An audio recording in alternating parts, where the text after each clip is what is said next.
안녕하세요. 인사하는 남자 이한입니다. 드디어 5편이 들어갑니다. 야, 이거 참 뭐 구독자는 지금 현재 없지만 뭐 그런 거는 상관 안 하도록 하겠습니다. 그런 거는 신경을 안 쓰는 채널이니까요. 대신 열심히 저는 저의 생각과 그 다음에 제가 정리하고 싶은 것들을 정리하는 게 지금 주 목표이기 때문에 예, 열심히 할 수 있도록 하겠습니다. 오늘은 성과 조직 만들기에 대해서 이야기를 할 건데요. 요즘 가장 화두죠. 대기업들의 화두. 조직 혁신을 어떻게 할 것인가에 대해서 요즘 많은 대기업들이 이야기를 하고 있죠. 특히 SK그룹의 최태원 회장님께서는 조직을 이렇게 ICT 시대에 맞게 조직 혁신을 해야 한다라고 이야기를 하고 있고요. 또 요즘 들어서 현대자동차 그룹의 정의선 부회장님께서 조직 혁신에 대해서 계속적으로 이야기를 하고 있죠. 그리고 뭐 삼성그룹 같은 경우에는 상당히 조용하게 이전부터 많은 것들을 준비하고 실행하고 있다. 삼성 쪽은 좀 조용하게 혁신, 개선을 하고 있는 걸로 보여요. 근데 내가 뭐 이런저런 기사들을 보았을 때 다 좋아요. 뭐 호칭 통일하고 직급 단계 이렇게 단순화시키고 뭐 이런 것들 다 좋아요. 직원들을 위해 다 좋고 결국 이런 이야기들의 어떤 한 가지 방향점은 수평 조직 만들기가 그 하나의 방향점, 목표점일 텐데 과연 이런 걸로 정말 진정성 있는 수평한 조직을 만들 수 있을까? 그러니까 실질적으로 이렇게 실무 단위에서 수평 조직을 만들 수 있을까에 대한 것은 정말 의구심이 들어요. 과연 이런 걸로 단순히 님 부르기를 한다고 이게 조직이 수평하게 돼? 그건 절대 아니겠죠. 가장 중요한 것들이 빠져 있어요. 근데 그 가장 중요한 걸 요번 현대차그룹 정의선 부회장님께서 이야기를 하셨죠. 그 중요한 거는 뭐냐면 평가 제도의 개선입니다. 평가 제도가 바뀌지 않는 한 수평 조직은 절대 될 수 없다가 제 개인적인 의견이에요. 뭐 비판 있으신 분들은, 다른 생각이 있으신 분들은 비판을 해주시고요. 저는 절대 평가 체계 개선 없이는 수평 조직을 만들 수 없다. 평가라는 것 자체가 평가자, 피평가자가 있고 그 안에 평가자, 피평가자는 갑을의 관계에 있기 때문에 거기에서 벌써 수직적인데 어떻게 수평적이 되느냐? 저의 생각은 바로 이거예요. 그러니까 지금과 같은 상대평가, 강제 등급 할당인 상대평가제 하에서는 절대 수평 조직을 만들 수 없다라는 게 제 생각이고요. 이거에 대한 이야기들을 지금 현대차 외에는 다른 기업에서는 하고 있지 않죠. 그렇다면 현재 대기업들의 현황을 한번 살펴보도록 하겠습니다. 지금 많은 얘기들을 하고 있는 것들은 이제 SK, 삼성, 현대차고요. 일단 SK가 요즘 많은 것들을 지금 변화하고 있죠. 직급 파괴를 하겠다라고 해서 기존 부사장 전문 상무급은 없애고 모든 임원을 동급으로 부르기로 했대요. 근데 이것도 약간은 좀 실무하고 맞지 않는다라는 생각을 하고 있어요. 왜 상무에서 전무 갈 때, 전무에서 부사장 갈 때, 이건 정말 낙타가 바늘 들어가기인데 그렇게 고생을 해서 올라간 사람들을 모두 동일하게 취급하겠다? 약간 여기에서 저는 의구심이 들고요. 저는 솔직히 임원 뭐 어차피 탑 오브 버텀이기 때문에 탑의 문화가 버텀으로 전달되기 때문에 이렇게 했겠다라는 생각은 들지만 조금 이게 실효성이 있을까라는 의심을 합니다. SK이노베이션은 팀장이라는 어떤 하나의 고정적인 모습의 직책을 없애버리고 프로젝트 리더인 것 같아요. PL 단위 업무 책임을 수행할 수 있게 이제 프로젝트는 이제 각 프로젝트는 있다가 없어지고 있다 없어지고 있다 없어지고 하죠. 그럴 때 이제 리더 중심으로 일을 시키겠다. 그러니까 좀 유연성 있게 가겠다는 얘기예요. 또 이런 모습을 또 다르게 얘기하자면 애자일 조직이라고도 하죠. 요즘 아주 뭐 신속하고 아주 아메와 같이 조직을 이렇게 유연성 있게 만들겠다라는 이제 그런 이야기고요. SK 하이닉스는 이제 선임 책임 수석 기술 사무직, 이쪽은 연구소죠. R&D 쪽의 호칭을 TL로 통일하겠다. SKC는 사원대리 과장 차장 부장 5단계 직위 폐지하고 매니저로 가겠다. 예, 외부에서 봤을 때는 의사결정자가 누군지 잘 알 수 없는 그런 리스크도 있네요. 이것도 실효성이 좀 있을까요? 예, 하여튼 넘어가겠습니다. 그리고 뭐 휴가제도 바꾸는 거는 좋긴 하죠. 예, 직원들이 뭐 이렇게 좀 휴가를 길게 쓰고 많이 갔다 올 수 있는 거는 좋은 거예요.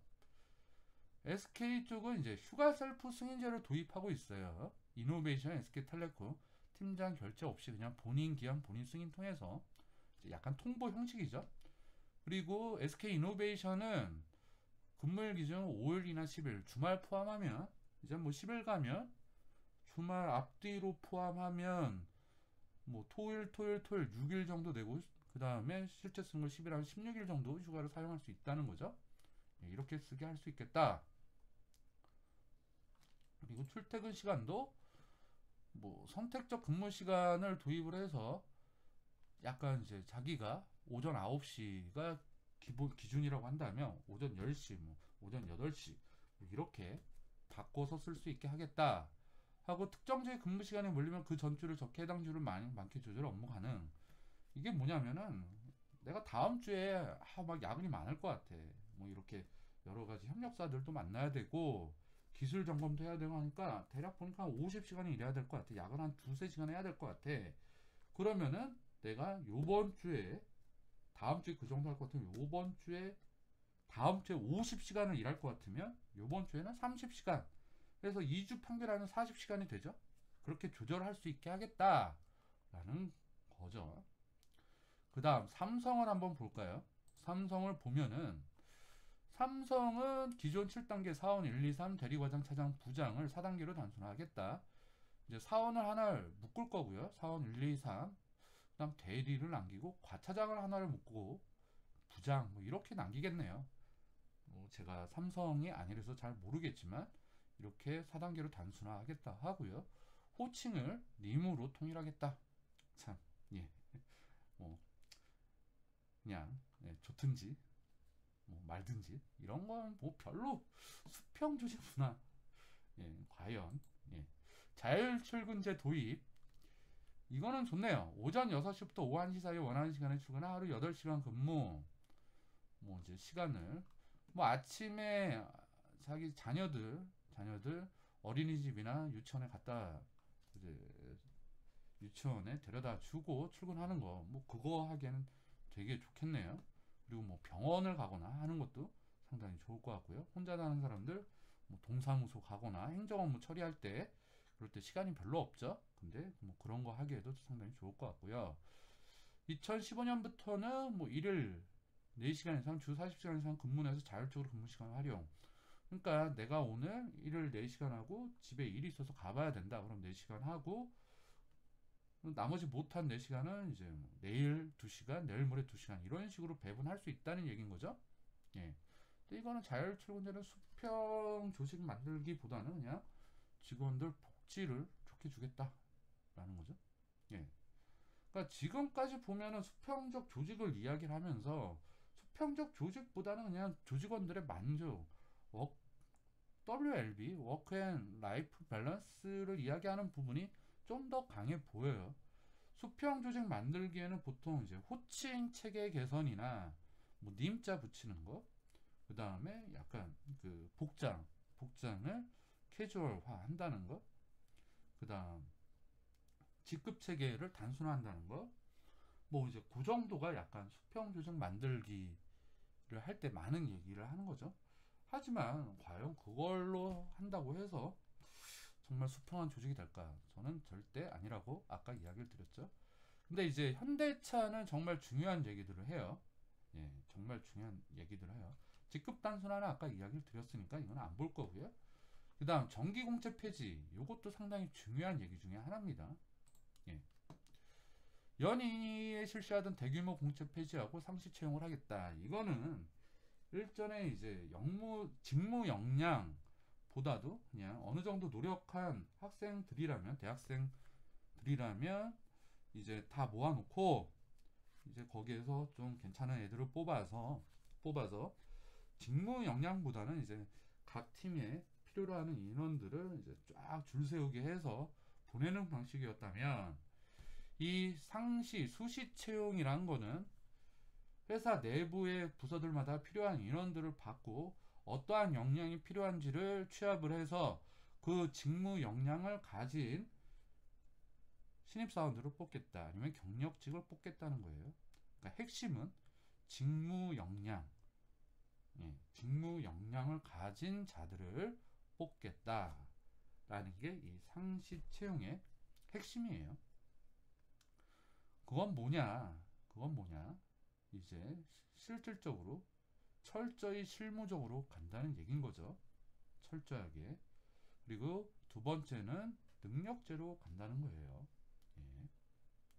그러니까 여러분들은 신입사원이라도 자기가 만약에 회계팀에 간다 그러면 회계에 관련된 역량을 키워하셔야 되고요. 마케팅팀에 간다고 한다면 마케팅에 관련된 역량을 키우셔야 되고요. 뭐 이과는 또 거기에 맞게 이제 다 과를 비슷비슷하게 이제 그 직무에 또 비슷비슷한 직무에 도전을 하시기 때문에 그렇게 큰 차이가 없지만, 특히 문과 쪽에는 조금 이게 영향을 미칠 수 있을 것 같아요. 갑자기 역사학과나 철학과를 나오셨는데 인사학과 쪽에, 인사 직무에 지원을 하셨다 라고 하면 좀 이렇게 이제 좀 많이 차이가 있잖아요. 그럴 때는 또 인사 업무와 관련된 공부를 하시고 지원을 하셔야 된다는 거죠.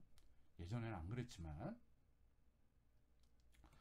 절대 평가를 도입을 하겠다. 강제 등급 할당 상태 평가를 폐지하겠다. 이거는 정말 핵심 중에 핵심을 정의선 부회장님께서 찝으신 거예요. 이게 가장 핵심입니다. 다른 거 다 필요 없어요.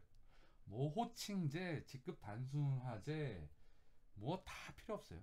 이거 하나면 수평 조직을 만드는데, 이거 하나면 수평 조직이 기본적으로 만들어집니다.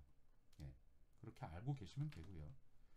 직급 단순화, 뭐 이거는 뭐 사원, 대리, 과장, 차장, 부장급을 한 4단계로 줄이겠다, 한 3단계, 4단계로 줄이겠다는 얘기예요. 아직 검토 중인 거예요. 그리고 또 얘기가 나오는 게 능력 있는 직원은 발탁 승진이 가능하도록 하겠다라는 거죠. 이전에는 이제 뭐 과장에서 차장 올라가는데 과장 5년을 해야만 차장 올라갈 수 있고, 뭐 차장 몇 년을 해야만 부장을 올라갈 수 있으니까 너무 딱딱하잖아요. 그렇게 되면 능력 있는 직원도 거기에 맞춰야 된단 말이에요. 그렇지만 아무리 능력이 있다고 하더라도 중간에 뭐 3년차에, 과장 3년차에 차장으로 되는 거는 상당히 어려운 일이었어요. 눈에 띄기도 하고. 그렇지만 직급을 줄여버리고 만약에 그냥 매니저야, 매니저에서 임원 달기, 매니저가 이게 몇 년차 매니저인지 모르잖아. 그러니까 능력 있으면 올려주겠다는 얘기예요.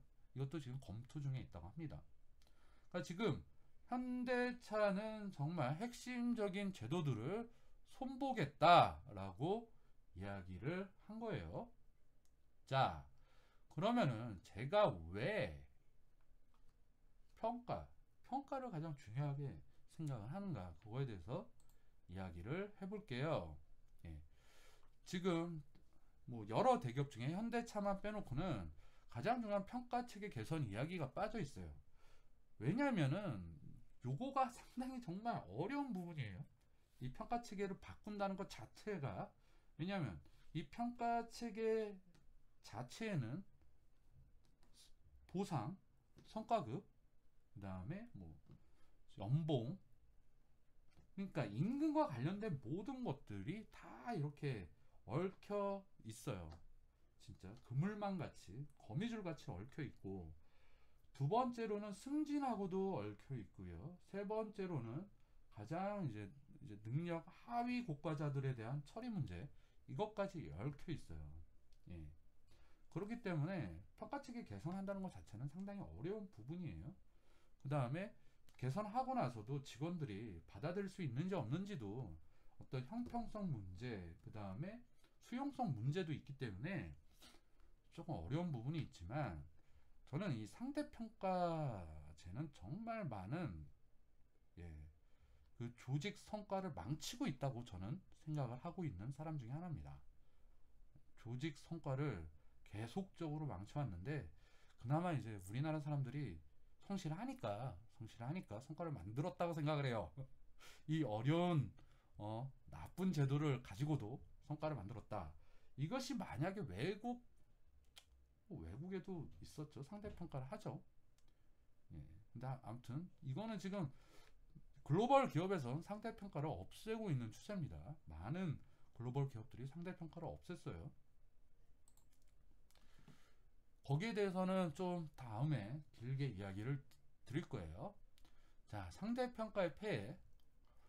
상대평가는 뭐냐면은 이제 서로 조직 내부에서 1등, 2등, 3등을 가르겠다는 거예요. 학교처럼. 예. 그럼 뭐 하겠어요? 내부 직원들끼리 서로 자기가 점수를 잘 받겠다고 싸우겠죠. 예. 그럴 수밖에 없겠죠. 1등, 2등, 3등을 가린다는데, 예. 누가 서로를 돕겠어요? 돕지는 않을 거예요. 예. 절대. 저도 이제 대기업 출신이지만, 예, 정말 개인화돼 있어요. 그래서 정말 한대로 뭉쳐서 지금 외부에 적하고 싸우기에도 힘이 벅찬 가운데, 절대 뭉치지도 않고 팀 내부에서도 싸우고 팀 간끼리도 싸우고 본부들끼리 싸워요. 성과가 나겠어요? 너무 이게 소모적이라는 거예요.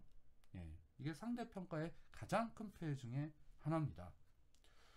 두 번째는, 또 그럼 만약에 이게 객관적으로 상대평가가 된다라고 하면 그나마 난데, 그것도 아니라 요번에 이제 다음 년에 승진을 해야 되는 선배들이 있어요. 근데 일도 잘 안 해.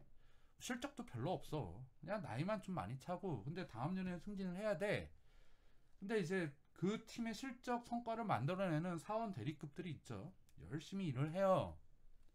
또 그렇게 열심히 일하면 인정받는 줄 알고, 근데 그들에게 이제 C, D를 줍니다. 왜? S, A, B 자리는 한정이 되어 있거든요. 그들에게, 사원 대리급에게 C, D를 줘야 A, B 자리가 나오기 때문에, 예, 어린 직원들한테 C, D를 주고 깎아버리죠. 그리고 이제 그 사원 대리급은 내년에 연봉이 깎입니다. CD 정도면. 열받죠. 열받고. 예. 그러니까 또 문제가 뭐냐면, 이렇게 CD를 받은 사원 대리가 내년도에 SA급은 받아야 되는데 팀장이 바뀌어요. 예, 대기업들은 조직이 잘 바뀝니다. 팀장이 바뀌거나 위에 평가자가 바뀌어. 그러면은 이렇게 CD를 받은 사실 자체가 이제 묻혀져. 그런데 이 사원 대리급 어떤 위에 임원, 이제 실장님이 바뀌었어요. 근데 이 사원 대리급이 이전에 CD를 받고 열심히 하긴 하는데 눈에 찍혔어. 요번 년 CD를 받아. 그러면 거의 다음 년 3년 차에 이제 퇴사각이에요. 이런 경우가 발생할 수 있어. 그러니까 능력 있는 사원 대리급들을, 이건 버리는 제도예요. 버리는 제도. 정말로. 그 다음 세 번째, 이제 이러다 보니까 정치질에 집중을 하게 돼요. 대기업들 대리급부터 이제 한 사원 4년 차부터, 예, 정치질을 해요. 이제 능력 있는, 이제 성장 가능성 있는 상사한테 딱 붙어가지고 압으로 엄청 떨죠. 예. 그리고 상사, 그러니까 만약에 그 최고, 그 실이나 팀 부서에 가장 최고 임원이 있다고 하면 그 임원에게 잘 보인 과차장이나 팀장급에게 엄청난 압을 하죠. 예. 그리고 자기 바로 옆에 좀 이제 묵묵히 일 잘하는 애들은 이제 계속 중상모략의 대상이 되는 거예요. 그러니까 이제 착한 소들이라고 하죠.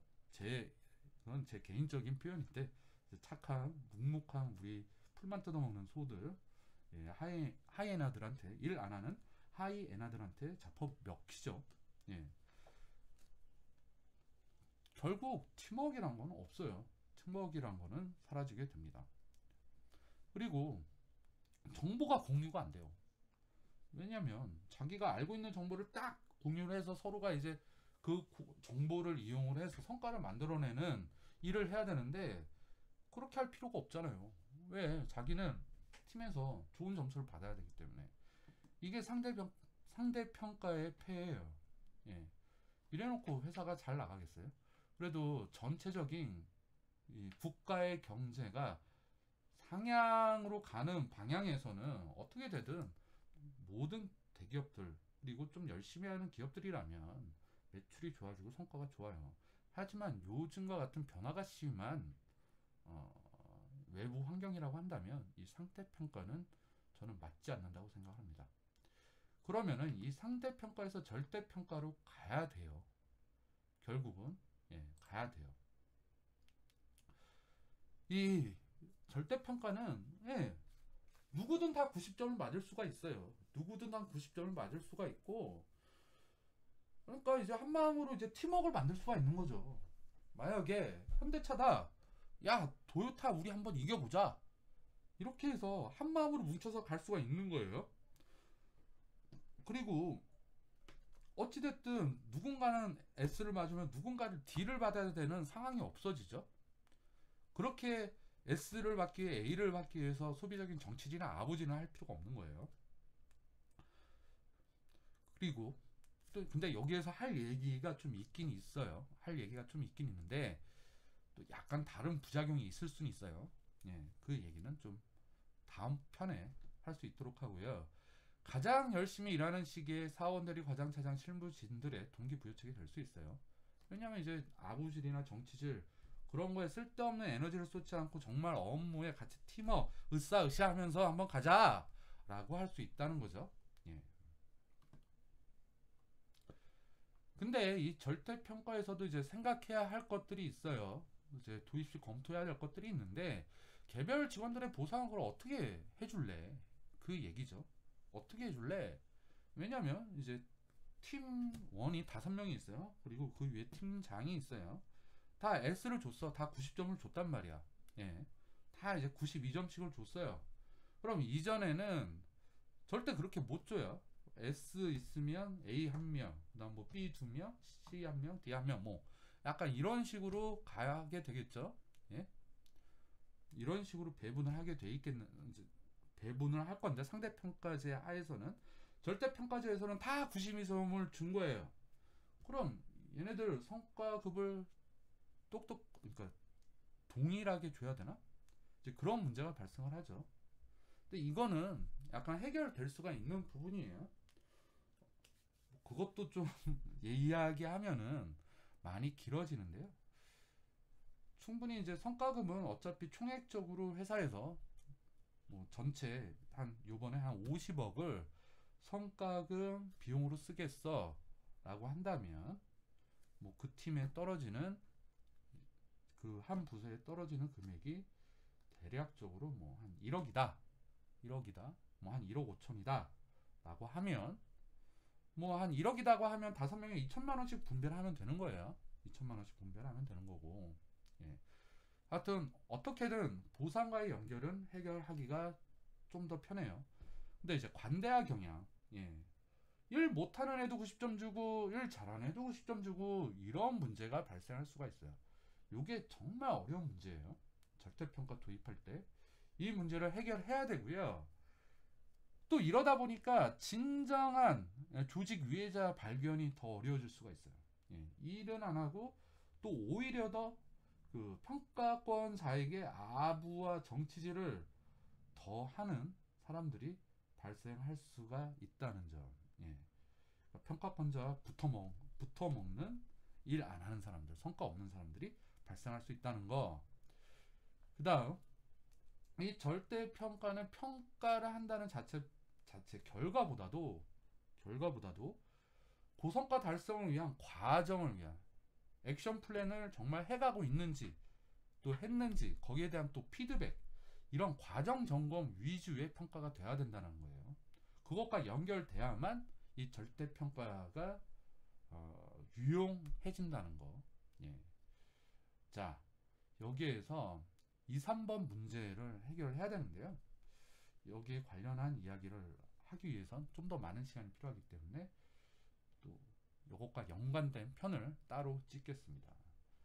자, 여러분 구독과 좋아요 눌러주시면 앞으로 더 유용한 인사와 관련된 정보를 말씀드리겠습니다. 자, 안녕.